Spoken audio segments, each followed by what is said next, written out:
Bien, quisiera invitaros a que hiciéramos una lectura y que nos siguieran quienes están por online. Una lectura que encontramos en el Evangelio de Marcos, capítulo 14, versículos del 32 al 42. Es un texto que encontramos también en otros evangelios. Dice Marcos, capítulo 14, versículos del 32 al 42. Vinieron pues a un lugar que se llama Getsemaní, y dijo a sus discípulos: sentaos aquí, entre tanto que yo oro. Y tomó consigo a Pedro, a Jacobo y a Juan, y comenzó a entristecerse y a angustiarse. Y les dijo: mi alma está muy triste, hasta la muerte. Quedaos aquí y velad. Yéndose un poco adelante, se postró en tierra, y oró que si fuese posible pasase de él aquella hora. Y decía: Abba, Padre, todas las cosas son posibles para ti. Aparta de mí esta copa, mas no lo que yo quiero, sino lo que tú. Vino luego y los halló durmiendo, y dijo a Pedro: Simón, ¿duermes? ¿No has podido velar una hora? Velad y orad para que no entréis en tentación. El espíritu a la verdad está dispuesto, pero la carne es débil. Otra vez fue y oró diciendo las mismas palabras.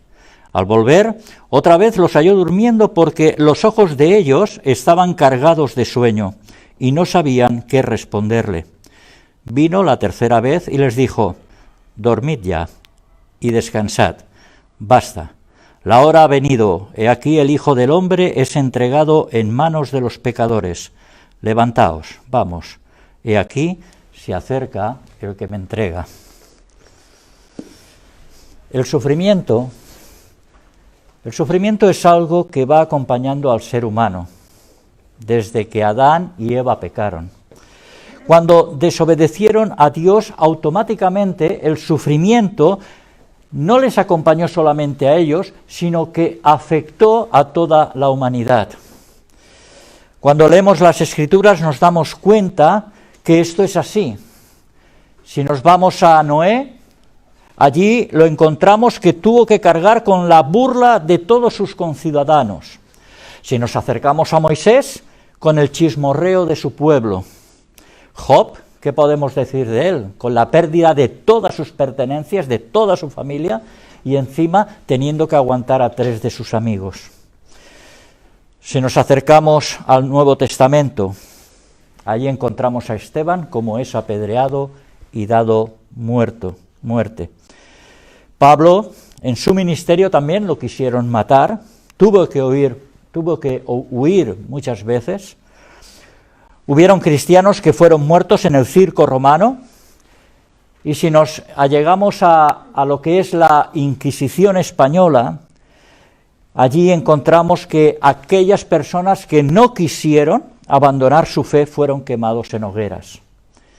Y hoy día, ¿qué podemos decir? Por desgracia, sigue habiendo persecución, sigue habiendo cárcel, sigue habiendo muerte por causa de la fe en Cristo. Cuando nos allegamos a los evangelios, y más concretamente a los de Mateo, Marcos y Lucas, entramos en una nueva dimensión del sufrimiento. En estos 3 evangelios se nos narra el sufrimiento de Jesús como persona de carne y hueso. En estos 3 evangelios ubican al Señor en un lugar determinado llamado Getsemaní. Getsemaní, que su palabra significa prensa de olivas o prensa de aceite. Se trataba de un huerto, posiblemente privado, situado en la ladera del Monte de los Olivos, y era el lugar donde habitualmente Jesús se retiraba a orar, a estar en comunión con el Padre. Ahora bien, ¿qué había sucedido hasta ese momento en que Jesús y sus discípulos se han encaminado a ese Monte de los Olivos y más concretamente a Getsemaní? No podemos olvidar y tener siempre presente que estamos en la época de la fiesta de la Pascua, donde allí se recordaba la liberación de la esclavitud de Egipto. Y según el contexto más inmediato, observamos que Jesús se encontraba en Betania, en casa de Simón el leproso, y de allí parte hacia Jerusalén. Y cuando entra en Jerusalén todos conocemos, ¿verdad?, cómo se le vitorea: Hosana, bendito el que viene en el nombre del Señor. Más tarde encontramos a Jesús departiendo con una parte de los hombres del Sanedrín en el templo, y posteriormente con una comitiva que se le acerca, formada por fariseos y herodianos. Observamos más adelante cómo están reunidos en el aposento alto para comer la Pascua, y allí es desvelada la traición de Judas. Algo que impactaría sobremanera sobre el resto de los discípulos. ¿Cómo es posible?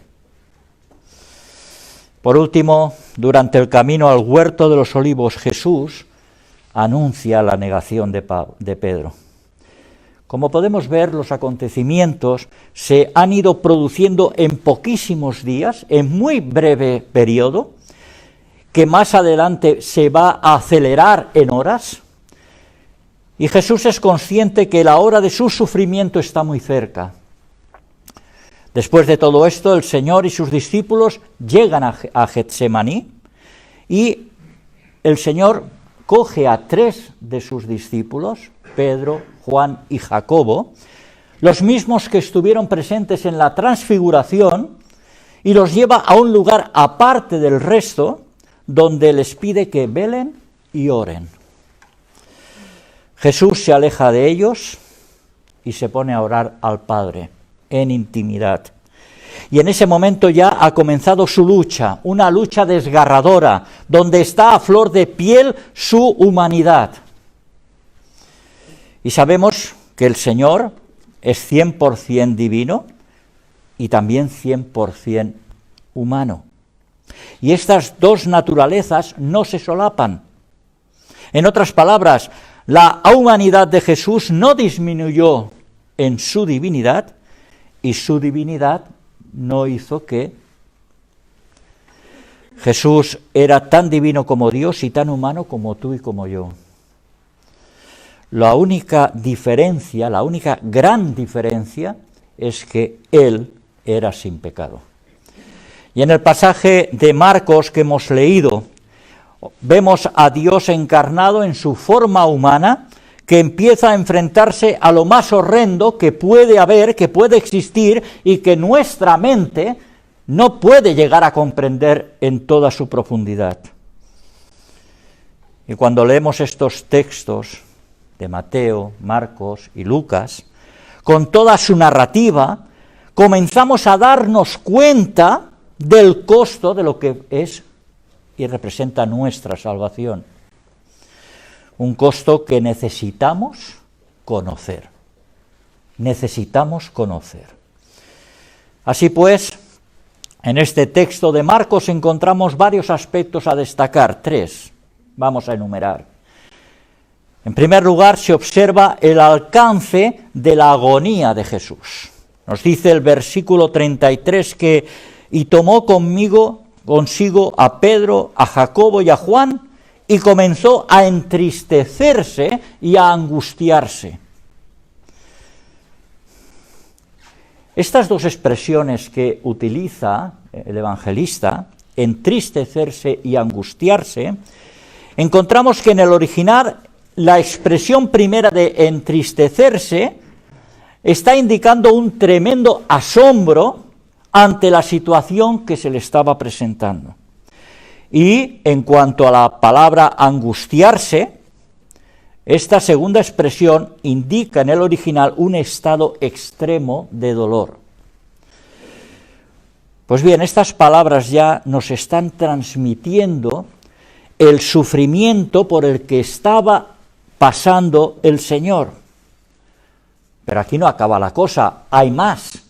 Y cuando seguimos leyendo ya el versículo 34 nos dice, mi alma, palabras del Señor, mi alma está muy triste hasta la muerte, hasta la muerte. Quedaos aquí y velad.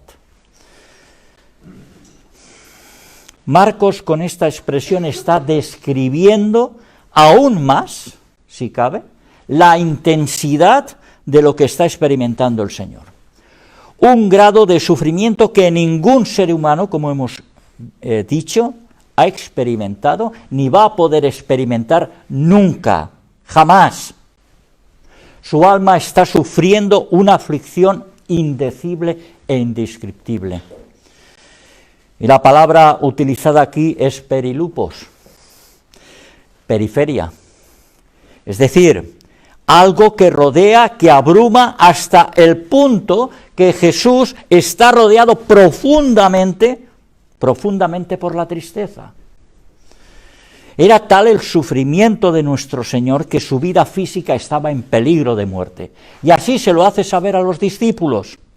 Jesús lo que nos está diciendo es que mi cuerpo está a punto de colapsarse por el sufrimiento que estoy viviendo, y esta es la tristeza que me embarga, que hace que esté a punto de morir. Y es que su naturaleza humana se resistía a cargar con todos los pecados de la humanidad, y eso le llevaba a sufrir lo indescriptible y lo indecible. Si nos acercamos al texto paralelo de Lucas, capítulo 22, versículo 43, ahí leemos que se le apareció, nos dice, un ángel del cielo para fortalecerle. Dios envió a un ángel para fortalecerle, no para consolarlo, no para aliviar su sufrimiento, sino para darle fuerzas y que pudiera aguantar todo lo que le venía por delante, de manera que pudiera llegar a la cruz, a cumplir con el propósito del Padre. Y en este estado de agonía, de esta lucha encarnizada, sigue diciendo Lucas en el versículo 44 que estando en agonía, oraba más intensamente, y era su sudor como grandes gotas de sangre que caían hasta la tierra. Y esto es lo que se conoce como hematidrosis, es decir, cuando la tensión o cuando el sufrimiento es tan alto que los vasos capilares se rompen y se mezclan con el sudor. Lucas no ahorra en detalles. Lucas no ahorra en detalles. Y lo hace para que podamos hacernos una idea del grado de intensidad del sufrimiento de Jesús que está pasando en Getsemaní. Humanamente hablando, Jesús está pasando por el valle de sombra de muerte. El Señor está exteriorizando lo que ha llevado en su corazón durante tiempo y está pasando por una inmensa tristeza y angustia de alma. Esto es algo tremendo. Algo tremendo.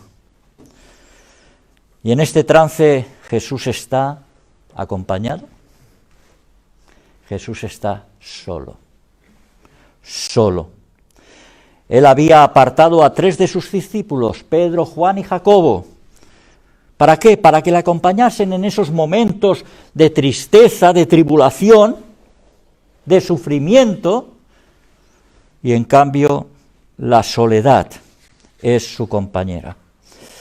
Y esta situación nos lleva al segundo aspecto, donde vemos una oración de súplica. Dice el versículo 35 y primera parte del 36. Yéndose un poco adelante, Jesús se postró en tierra y oró que si fuese posible pasase de él aquella hora. Y decía, Abba, Padre, todas las cosas son posibles para ti. Si tomamos las palabras dirigidas a Pedro, a posteriori, versículo 37, ¿no has podido velar ni una hora? Podemos decir que esta primera oración de Jesús es un resumen, una sinopsis de lo expresado al Padre en esa oración. Y evidentemente desconocemos la totalidad de la oración, pero sí sabemos la esencia el núcleo de la misma descrita en estos dos versículos. Súplica para no pasar por la experiencia de tomar esa copa de amargura. Una copa que en el Antiguo Testamento está representado, o representa, mejor dicho, la ira de Dios. Salmo 75, versículo 8, ahí el salmista dice que el cáliz está en la mano de Yahvé y que lo beberán todos los impíos de la tierra. Si nos acercamos a Isaías capítulo 51, versículo 22, allí el profeta se está refiriendo a esa copa como el cáliz de su furor. Y hay muchos más textos. Llegamos a Jeremías, capítulo 25, versículo 15. Se presenta como la copa del vino de su furor. Es posible que estemos pensando, bueno, vamos a ver, es que Dios es un Dios de amor. Sí, es cierto, no nos equivocamos, Dios es un Dios de amor, pero no podemos olvidar que también es un Dios de justicia. De hecho, no podemos entender el amor si no se entiende lo que es la justicia de Dios. Así que la cuestión estaba en que debía de cargar con todo el pecado de la humanidad, y Jesús es consciente de ello. Pero ruega al Padre, en primera instancia, que si es posible, que pase de él la copa. Su oración nos revela el terrible sufrimiento por el que está pasando, porque era consciente de lo que le esperaba, que ya lo veremos, lo que le esperaba, y además sabía el motivo. Como escribe el apóstol Pablo cuando se dirige a los Corintios en su segunda carta, capítulo 5, versículo 21, al que no conoció pecado, por nosotros lo hizo pecado, por causa de nosotros lo hizo pecado. Es decir, con la desobediencia, con cada injusticia, con cada pensamiento pecaminoso, en definitiva todo el pecado del ser humano iba a ser descargado sobre él en la cruz del Calvario. Viendo las palabras, pues, de Jesús, nos surge una pregunta. ¿Acaso Jesús estaba eludiendo el propósito de su venida? Cuando leemos todo el relato bíblico, vemos, y todo su ministerio, vemos que de ninguna manera está rehusando. Absolutamente podemos decir que no está rehusando. Lo que sucede es que su sufrimiento, al que se estaba enfrentando y que seguiría enfrentándose en las horas siguientes, es que esa copa iba a significar el abandono de su Padre. Padre que llama íntimamente como Abba, papaíto en su forma aramea, lo cual nos está mostrando su intimidad y su comunión que tiene tan estrecha con el Padre. Y esto es algo importante. Ahora bien, el texto nos lleva a hacernos otra pregunta. ¿Acaso Jesús desconocía que esa situación le iba a llegar? No. Jesús sabía que tarde o temprano le iba a llegar. Cuando nos acercamos al círculo de sus discípulos, encontramos que Jesús se los había dicho en varias ocasiones, más de una vez. Lo que está pasando es que en Getsemaní estamos viendo cómo Jesús, el Hijo de Dios, Dios encarnado como hombre, por esa súplica al Padre. Y como dice el autor de Hebreos, capítulo 5, con gran clamor y lágrimas ruega y súplica al que le podía librar de la muerte. Es el alma de Jesús que está rota. Es el corazón de Jesús que está quebrantado. Es el corazón de él que está suplicando al Padre que pase de él la copa de la ira. Jesús, cuando expresa si es posible que pase de mí esta copa, esta hora, podríamos decir que está buscando la forma, ¿verdad?, o la alternativa de cumplir con la voluntad del Padre, pero por otro camino, porque el pecado de la humanidad es muy pesado y sufriente. Pero sabemos que para Dios todo es posible. Pero en esta ocasión no podía ser.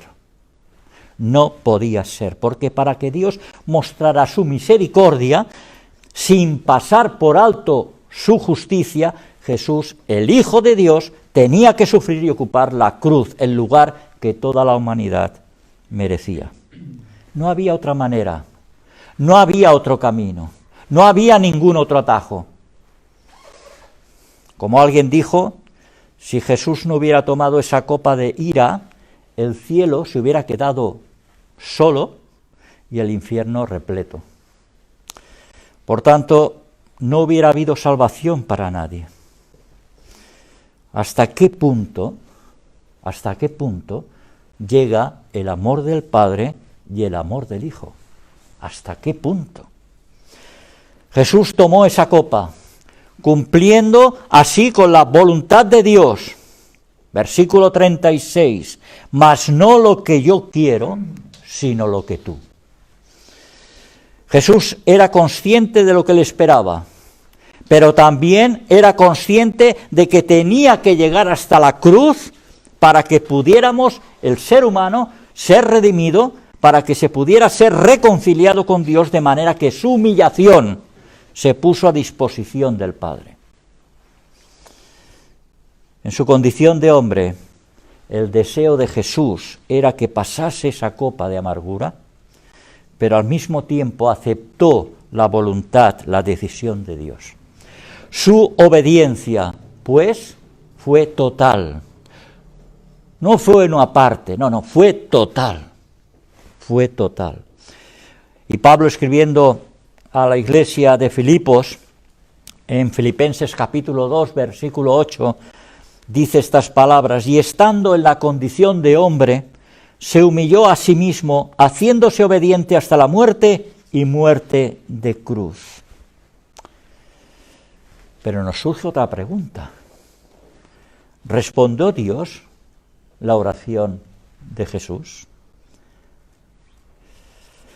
Juan, en su Evangelio, recoge palabras de Jesús diciéndole al Padre, que siempre me oyes. Siempre me oyes. Y en Hebreos capítulo 5, versículos del 7 al 9, el autor recoge lo que sucedió, lo que estaba sucediendo en Getsemaní.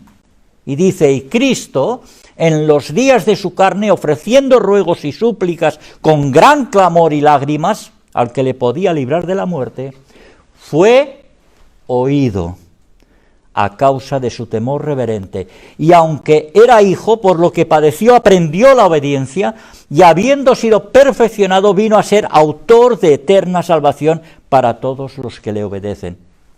Fue oído. ¿Respondió Dios, pues, la oración de Jesús? Evidentemente que sí. Porque Jesús, si bien pidió que pasara de él la copa de la ira, también dijo: no lo que yo quiero, sino lo que tú. Es decir, que no se haga mi voluntad, sino que se haga la tuya. Que no prevalezca mi voluntad, sino que prevalezca la tuya. Fue contestada la oración. La voluntad del Padre era salvar al ser humano por medio del sacrificio de su Hijo en la cruz. Era la única manera de expiar los pecados de la humanidad. Otra cuestión es que el hombre reconozca sus pecados. Así pues, Jesús, como vemos, fue obediente al Padre hasta las últimas consecuencias.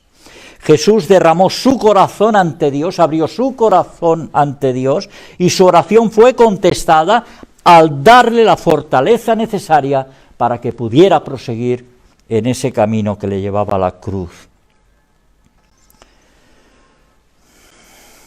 Jesús tenía que enfrentarse a la realidad de la muerte siendo obediente a la voluntad de Dios. Y en esta obediencia de que se haga la voluntad del Padre y no la suya, tenemos una gran lección. Tenemos una asignatura pendiente.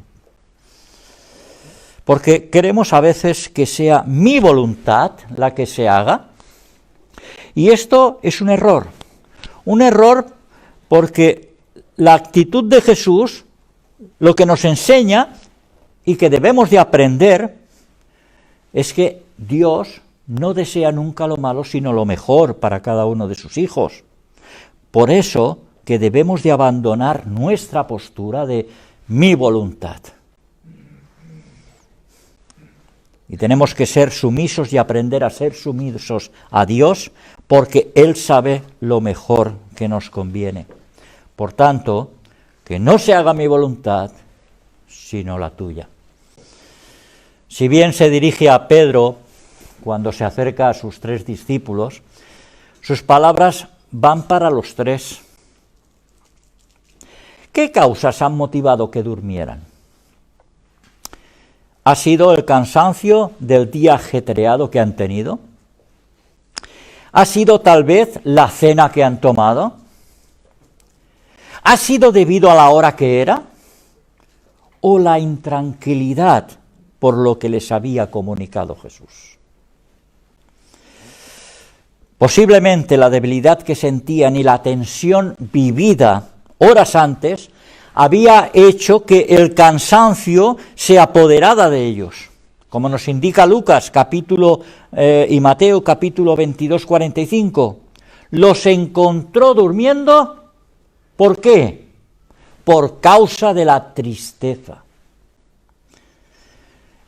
El saber de una traición, el saber de que iba a cambiar radicalmente la situación hasta ese momento vivida, se acerca a sus discípulos, esos 3 discípulos quedan absolutamente bloqueados hasta tal punto que la tristeza que sienten hace que el sueño les venza. Por 3 veces Jesús los encontró durmiendo y por 3 veces Jesús, a pesar del momento sufriente, lleno de amargura, se acerca a sus discípulos como muestra de preocupación y como muestra de amor por ellos. De ahí sus palabras de que velasen por el espíritu, de que velasen porque el espíritu está dispuesto, pero la carne no. Velad pues, les dice, y orad para que no entréis en tentación. Y son 2 tiempos verbales muy interesantes, porque démonos cuenta que están en su forma presente. Y su forma presente lo que nos está hablando y nos está diciendo es que es continuo, hay continuidad. De manera que hay que estar siempre atentos y siempre orando. Velad y orad. Por otro lado, más que un mandato, es un consejo. Jesús les está recordando lo que les había estado diciendo no hacía tanto tiempo, en cuanto y refiriéndose a que debían de velar y estar atentos. Y esto lo podemos ver en el capítulo 13 de Marcos y también en Lucas capítulo 22, versículo 31 y otros. Y en esos momentos de aflicción, lo que necesitaban los discípulos, a pesar de ese sueño, era estar despiertos y orando, acompañando al Maestro en todo su sufrimiento. Pero Jesús continuaba estando solo. Y es interesante ver que Jesús no les dice a uno, mira Simón, mira Pedro, vela y ora. Y después se va a Jacobo y dice, mira Jacobo, vela y ora. Y después a Juan, acuérdate, vela y ora. No. Es necesario que estéis atentos y que oréis. Velad y orad. Vuestra vida debe ser una vida de oración. Además, es interesante que esta expresión nos lleva a ver lo bueno que es orar juntos. Y diría más, lo necesario que es hacerlo. Y diría más, la Iglesia los jueves ora. Los jueves ora. Pero las palabras de Jesús continúan y les da razón para que lo hagan. Versículo 38. Velad y orad para que no entréis en tentación. El espíritu a la verdad está dispuesto, pero la carne es débil. La carne es débil. En otras palabras, la buena disposición se tiene para querer hacer su voluntad, para querer servirle. La buena disposición está ahí. El espíritu está dispuesto. Pero nos está diciendo también tener cuidado, Tener cuidado. No se puede hacer con las propias fuerzas. Es que yo tengo mucha fe. ¡Buah! Yo me como el mundo. No necesito nada más. No, yo es que hoy me encuentro muy fuerte. Cuidado. No se puede hacer con las propias fuerzas, porque nuestra carne es débil. Nuestra carne es débil. Por nosotros mismos no vamos a llegar a ninguna parte. Hay que depender de Dios. Y esa dependencia se manifiesta en nuestras vidas a través de la oración. Velad y orad. El espíritu está dispuesto, pero la carne es débil. Esto es un hecho. Esto es un hecho. Sabemos que la voluntad de Dios no tiene parangón. Esto lo sabemos. Sin embargo, en la práctica, cuán difícil es andar por el camino de la obediencia a Dios. La teoría todos la sabemos de memoria. Nadie nos lo tiene que enseñar. Pero ¿y la práctica? Eso es otro cantar. Debemos desear, pues, hacer la voluntad de Dios, por difícil que nos resulte, porque no hay mejor camino por el que Dios quiere guiarnos. Pero a veces nos parecemos a Tomás, preguntando, bueno, ¿y cómo podemos saber el camino? O dicho de otra manera, ¿cómo puedo conocer cuál es la voluntad de Dios? Y la respuesta la tenemos en nuestras manos. ¿Esto qué es? Las Escrituras, la palabra de Dios. Aquí es donde Dios manifiesta su voluntad. Y otra cosa es que se quiera obedecer o no. Velad y orad, dice el Señor, para no entrar en tentación. El espíritu a la verdad está dispuesto, pero la carne es débil. Jesús en Getsemaní experimentó la soledad más profunda, el abandono al sufrimiento. En cambio, él, en medio de la angustia, en medio de la aflicción, en medio de toda esa situación, se preocupó de sus discípulos. Y cuando Jesús finalmente se acercó por tercera vez a sus 3 discípulos, ya estaba todo listo. Ya estaba todo listo. Jesús ya estaba dispuesto en obediencia al Padre para cumplir la voluntad del Padre. Ahora iba a ser apresado, que ya lo veremos si Dios lo permite, juzgado y clavado en una cruz, llevando todo el peso del pecado de la humanidad. Getsemaní fue el lugar donde Jesús, aún sabiéndolo, comenzó el camino del sufrimiento más horrendo, más terrible, describiéndose por los evangelistas como de agonía y de angustia, hasta tal punto que la tensión extrema a la que llegó el Señor hizo que sudara gotas de sangre. En Getsemaní comenzó el camino hacia la cruz, y donde como hombre pidió al Padre que se le pasara de él esa copa de la ira, una copa que representaba todo el pecado de la humanidad. En Getsemaní, Jesús experimentó la soledad más amarga en la que ni sus discípulos más allegados pudieron acompañarle en oración. En Getsemaní, Jesús fue apresado viendo en Judas lo ruin del ser humano. Y el texto de Marcos, acompañado por los de Mateo y Lucas, los paralelos, nos ha llevado a ver en primer lugar cómo Getsemaní fue el lugar donde se manifestó la agonía de Jesús.